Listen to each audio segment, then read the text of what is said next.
धर्म का दिन है। आपने क्रम क्रम से क्रोध, मान, माया, लोभ सबका कसायों का, और जिसके जीवन में चारों कसायों का त्याग हो जाएगा तो उस व्यक्ति के जीवन में सत्य धर्म अपने आप ही आ जाएगा। क्योंकि उमा स्वामी आचार्य देव ने तत्वार्थ सूत्र में स्वयं ही कहा है कि व्यक्ति झूठ क्यों बोलता है। बताओ क्यों बोलता है? क्रोध, लोभ, भीरुत्व, हास्य, प्रत्याख्यानानुविधि भाषणम से पंचम। पढ़ा होगा ना सूत्र।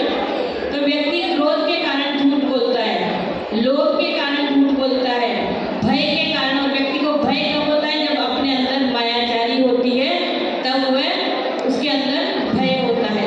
तो भय के कारण और हास्य के कारण झूठ बोलता है। जब हमारे जीवन में ये चारों कसाएं चली गई तो व्यक्ति के जीवन में सत्य धर्म आ ही जाएगा। झूठ बोलने का कोई कारण ही शेष नहीं रहेगा, तो व्यक्ति झूठ क्यों बोलेगा? आगे की समझ में? तो जो एक इंद्रिय होते हैं उनके पास में तो भाषा ही नहीं है, अभी व्यक्ति भी नहीं है और है भी नहीं। और जो दो इंद्रिय से लेकर असंख्य पंचेंद्रिय जीव है उनके पास में भाषा पर्याप्त तो है, वचन बल भी है, लेकिन अभिव्यक्ति करने के लिए उनके पास कोई साधन नहीं है। कोई पंचेंद्रिय, संगी पंचेंद्रिय प्राप्त जो मनुष्य है उसी के पास में भाषा है और वो व्यक्त भी कर सकता है। अब वो सामने वाले के ऊपर डिपेंड करता है कि वो कैसे बोले। आचार्य ने कहा सत्य बोलना चाहिए, लेकिन सत्य के साथ साथ एक और मर्यादा दी है कि वो हित प्रिय वचन होना चाहिए। हित, मित और प्रिय। नहीं तो सत्य बोलने पर क्या हुआ था? अकेला सत्य बोलने से क्या हुआ था? क्या हुआ था? महाभारत। अकेला द्रौपदी ने गलत नहीं बोला था, मतलब उनके अनुसार गलत नहीं बोला था। अंधे के अंधा, यानी उनके पिता अंधे थे और वो देखकर नहीं चल रहा था उस समय, वो भी अंधा था, लेकिन उसने क्या बोला? अकेला सत्य। तो इसलिए अकेला सत्य बोलने के लिए भी आचार्यों ने कहा है, उसके लिए साथ कहा है कि हित, मित, प्रिय वाणी होना चाहिए, तभी भी वह सत्य बोल सकता है, बोलना चाहिए, उसका सत्य कहलाता है। तो हमारे गरिमावती माता जी भी आप उत्तम सत्य के गरिमावती माता जी आपको लगते हैं ना कि ये सत्य क्यों बोल सकते हैं? क्योंकि इनके अंदर न तो लोभ है न मायाचारी है, इसलिए जो बात बोलते हैं खरी बात बोलते हैं, सत्य बोलते हैं, इनके अंदर भय नाम की चीज नहीं है। अब रही आज मेरे जन्मदिन की बात, तो कौन सा जन्मदिन है मेरा? 49 जीवन के पूरे हो चुके हैं, यानी जीवन का बहुभाग मेरा पूरा हो चुका है। 49 साल जीवन के कम नहीं कहलाते। सबका जीवन व्यतीत होता है जिसने जन्म लिया है, लेकिन जिसका जीवन सरलता से व्यतीत हो जाता है उसके 49 या 69 साल भी बीत जाए तो व्यक्ति को पता नहीं चलता है। मेरे जीवन का भी ऐसा ही है। मैंने अपने जीवन के बहुत कम समय अपने ग्रस्त जीवन में माता पिता के साथ बिताए होंगे, उनसे मेरा कोई संपर्क भी ज़्यादा नहीं है, लेकिन मेरे जीवन का बहुभाग आर्यका गरिमावती माता जी जो सरिता दीदी ब्रह्मचारी थी उनके साथ में ही बीता है। हम 23 साल से, पंडित जी आप पूछ रहे थे ना कहाँ गए पंडित जी? गए सुनने से पहले। हम दोनों को 23 साल हो गए साथ में। कितने साल? 23 साल में हम शायद 23 घंटा भी अलग रहे हो, हम हमेशा 23 साल से साथ में ही हैं। और माता जी ने बता दिया कि विचार में चंद्र तो ये सूर्य तो मैं चंद्र, ये कहेंगे दिन तो मैं बोलूंगी रात, मैं बोलूंगी तो ये बोलेंगे दिन। ऐसे हमारे दोनों के अपोजिट विचार होते हुए भी हमारे दिमाग में हमारे मतभेद है, लेकिन मतभेद आज दिन तक हमारे कभी भी नहीं रहा है।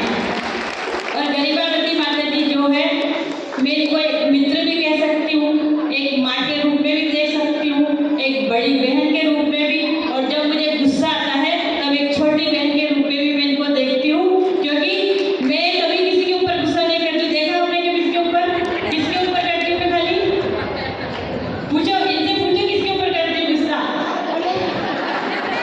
एक दुनिया में यही है जिनके ऊपर मैं गुस्सा करती हूँ, अपने मन का कभी भी गुबार होता है तो इनके ऊपर ही निकालती हूँ, और ये बहुत शांत भाव से मेरे गुस्से को सहन करते हैं।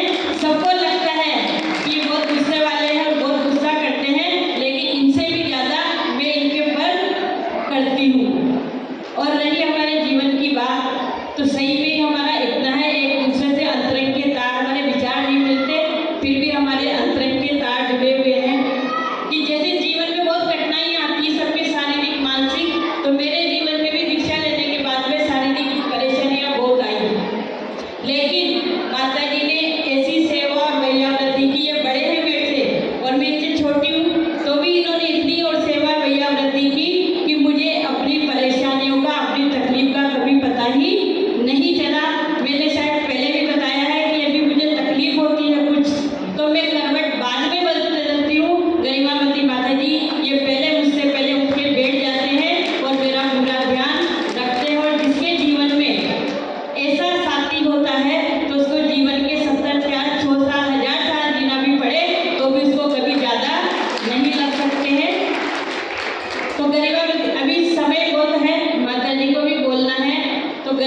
माता जी का जीवन मेरे जीवन में बहुत उपकार है। इन्होंने इतना प्रेम और वात्सल्य दिया, इसीलिए आज मैं अपने जीवन का जो जन्मदिन मना रहे हैं ना, हमें क्या योग्यता, हमें कुछ योग्यता नहीं। कहते नहीं कि धूली का भाव भी गुड़ के साथ में होता है, तो वो भी गुड़ के भाव में बिकती है।